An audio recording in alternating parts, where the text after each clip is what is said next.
طرف سے نورانی تصویریں ہوتی ہیں، کچھ دائیں ہیں، کچھ بائیں ہیں، کچھ پاؤں کی طرف اور کچھ سر کی طرف ہوتی ہیں۔ انسان قبر میں جاتا ہے تو سر کی طرف ایک بڑی نورانی تصویر ہوتی ہے، اس کے دائیں بائیں اور پاؤں کی طرف چھوٹی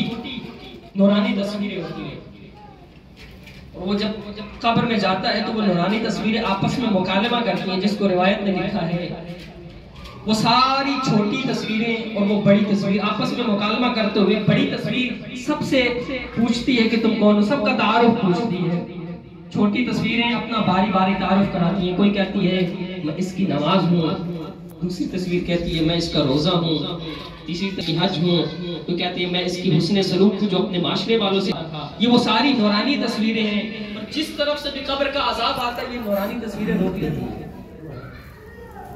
کمال کی بات یہ ہے انسان کی دنیا سے جائے، کہیں اس کی نماز ہو، کہیں اس کا روزہ ہو، کہیں اس کا حسن سلوک ہو، کہ جو قبر کے عذاب کو روک دے۔ یہ ساری نورانی تصویریں جب اپنا تعارف کروا چکی ہوتی ہیں نا، پھر یہ بڑی نورانی تصویر جو سر کی طرف ہوتی ہے اس سے سوال کرتی ہے کہ تم کون ہو، تو وہ تصویر اپنا تعارف کرا کے کہتی ہے میں اس کی وہ محبت آل محمد ہوں، کہ جو دنیا میں ہم سے یقیناً یہ محبت بھی عام محبت نہیں ہے، بلکہ روایت یہ کہتی ہے کہ من مات علی حب آل محمد مات شہیدا، کہ جو اپنے دل میں آل محمد کی محبت رکھ کے اگرچہ اپنے بستر پہ مرا ہے وہ شہید مرا ہے۔ یہ درجہ ہے یقیناً، اور دنیا سے جانے والا یقیناً ہم سب مل کر دعا گو ہیں اس کے لیے کہ پروردگار سے جنت الفردوس میں مقام عالی نصیب فرما۔ یقیناً دو جملے عرض کروں گا۔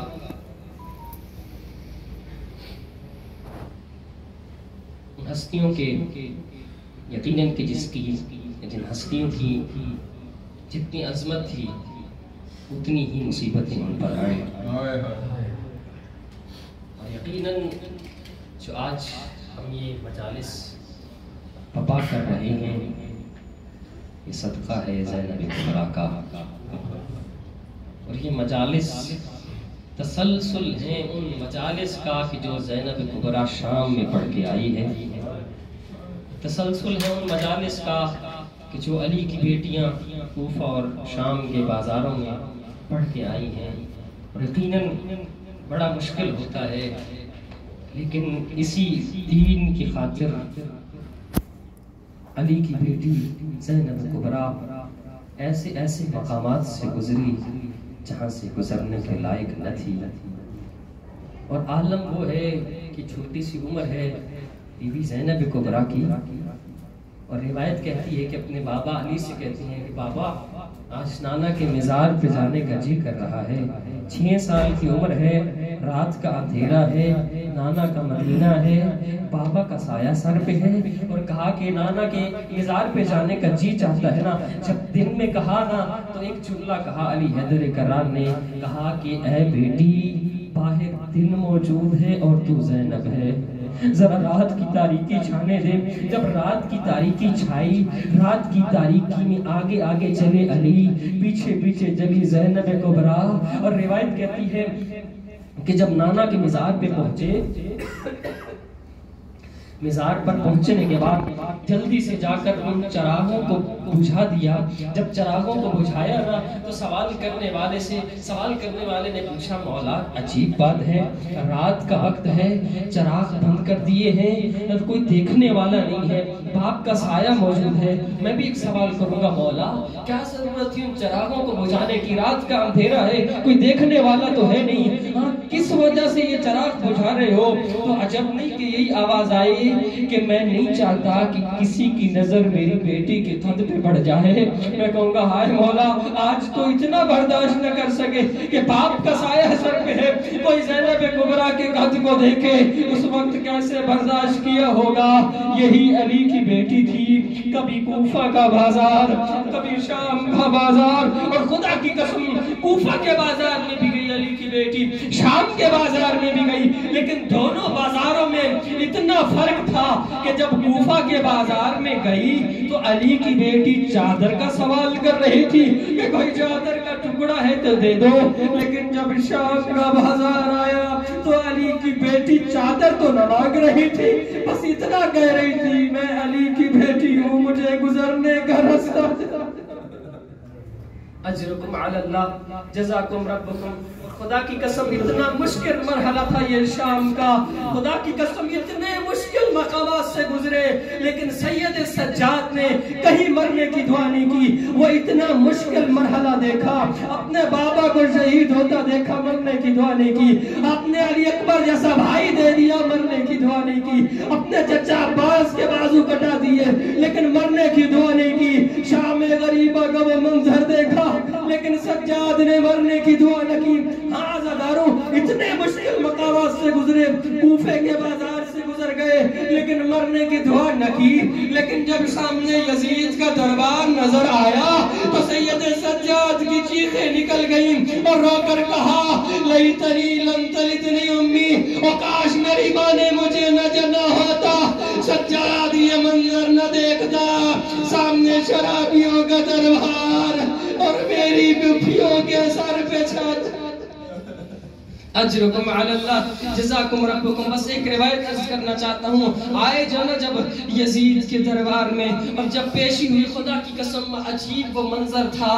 کہ ہاں علی کی بیٹیاں صف بنائے کھڑی ہوئی تھی اور اپنا پردہ بچانے کے لیے ایک دوسرے کے پیچھے چھپ رہی تھی، اور وہ یزید منبر پر بیٹھ کر شراب کے نشے میں مست تھا۔ جب تھوڑی دیر بعد متوجہ ہوا اور ایک جملہ کہا ان میں علی کی بڑی بیٹی کون سی ہے، اسے سامنے لایا جائے، میں اس سے بات کرنا چاہتا ہوں۔ خدا کی قسم شمر تازیانہ لے کر بڑھا اور بیبیوں کو ہٹانا شروع کیا، اور جب بیبیوں کو ہٹایا آ گئی زینب، آ گئی فضہ، آگے تازیانے کھا رہی ہے تو آگے سے نہ ہٹوں گی۔ اور یہ جملہ کہنا تھا نا کہ جب تازیانے کھا رہی تھی فضہ، کہا کب تک تازیانے کھاتی رہو گی؟ روکے فضہ نے کہا میں آج کے دن کے لیے ہی تو زندہ تھی۔ یہ جملہ کہنے کے بعد ایک بار آواز دے کے کہا او حبشیوں تمہاری غیرت کو کیا ہو گیا؟ یہ جملہ کہنا تھا نا، ساروں نے تلواریں نکالی کہ کون ہے بھرے بازار میں، بھرے دربار میں حبشیوں کی غیرت کو پکار رہا ہے۔ یہ جملہ کہنا تھا نا کہ آگے آؤ میں تمہیں بتاتی ہوں کہ تمہارا کوئی بادشاہ تھا تو اس کا نام اشکبوس تھا، ہاں تو اس کی کوئی بیٹی تھی، کہاں اس کی ایک بیٹی تھی، اس کا نام میمونہ تھا۔ ہم نے سنا ہے اپنا تخت چھوڑ کے مدینے کے سیدوں کے پاس چلی گئی۔ یہ جملہ کہنا تھا کہ غور سے دیکھ میں تیرے بادشاہ کی بیٹی میمونہ، اور مجھے فضہ کہتے ہیں۔ یہ جملہ کہنا تھا نا، اس نے تلوار نکالی کہ اپنا سر جھکا، کہ کس لیے کہ نہ مدینے کے سیدوں کو چھوڑا ہوتا، نہ شرابی کے دربار میں آتی۔ یہ جملہ کہنا تھا کہ او بوڑھے اپنا رخ دوسری طرف کر، اکیلی نہیں آئی، میرے ساتھ محمد کی بیٹی، میرے ساتھ علی کی بیٹیاں ہیں۔ یہ جملہ کہنا تھا نا، آواز دے کے کہا خبردار اب کوئی تازیانہ نہ اٹھائے۔ سب نے تازیانے رکھے، اور جب زینب نے یہ منظر دیکھا رخ کر دیا مدینہ کی طرف اور رو کے کہا نانا تیری کنیزوں کے وارث آ گئے، تیری بیٹی۔